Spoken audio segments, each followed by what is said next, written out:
Welcome back to part 2 of my 4-part series on the wheel strategy. In part 1, I showed you how the wheel works. Sell a put, maybe buy 100 shares of the stock, then sell a call, and repeat. In this video, I want to show you how I use strike prices to do something even more lucrative than just collecting premium. I use the wheel to buy low and sell high, and that means capital gains plus options income. When you sell a cash secured put, you choose the price at which you are willing to buy the stock. If you choose a strike that is below the current market price and the stock drops, you might get assigned, but now you're buying the stock at a discount. In our example from part 1, I sold a put on NVIDIA with a $130 strike while it was trading near $133. If the price drops and I'm assigned, I just bought NVIDIA at $130, not the $133 that it's trading at today. And I've already been paid a premium up front for making the agreement to do that. That's how you buy low and get paid to wait. Now, let's say I do get assigned and I own 100 shares of NVIDIA at a cost of $130 a share. What's next? I move to step 2 of the wheel. I sell a covered call. I pick a strike price above the market, like 135 or 140, depending on the market at the time. That means if NVIDIA rises again, I'll be forced to sell it at that higher price, and I'll lock in capital gains on top of the options premium. And if it doesn't go up that far, I just keep the shares.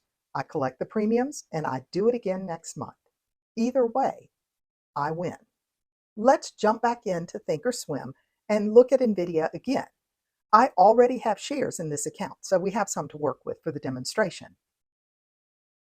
Now, for the sake of the demonstration, let's say that I am assigned to buy 100 shares of NVIDIA and I have paid $130 a share for them. Rather than sell a covered call with a strike price of $130, I'm going to take advantage of the appreciation in the share price to try to boost my returns on these trades. We have already seen that a $135 strike could bring in close to $700. But even if I sell with a $140 strike, I can still generate $475.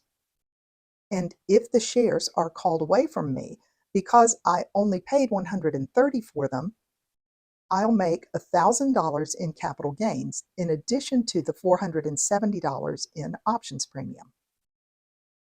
That order filled at $4.80 a share. On my trade logs, I always keep hypothetical trades in bright yellow so that I remember they haven't actually happened yet. But one way this could play out, I sell a $130 cash secured put and receive $594. I'm assigned to buy the shares, paying $13,000. I sell a covered call and bring in $480 in premium. And then if the share price rises above $140, I sell the shares for $14,000.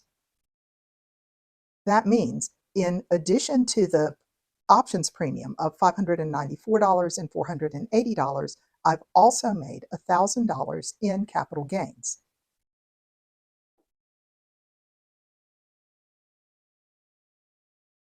When I add it all up, I've made more than $2,000, which is a pretty great return on a $13,000 investment. And one more thing, if you're holding a dividend paying stock, you might collect a dividend before your shares get called away. If there is a possibility of a dividend, you can set the expiration date of your call past it. That's another reason I like using the wheel on stocks I actually want to own. Even if nothing happens, no assignment, no call, I've still been paid for my time and I own a quality stock. So that's how you use the wheel to to do more than just collect premiums. You're putting yourself in position to buy low and sell high and still get paid along the way. In the next video, I'll show you what happens when things don't go quite as planned and why I sometimes choose to roll my put or call positions instead of letting them play out.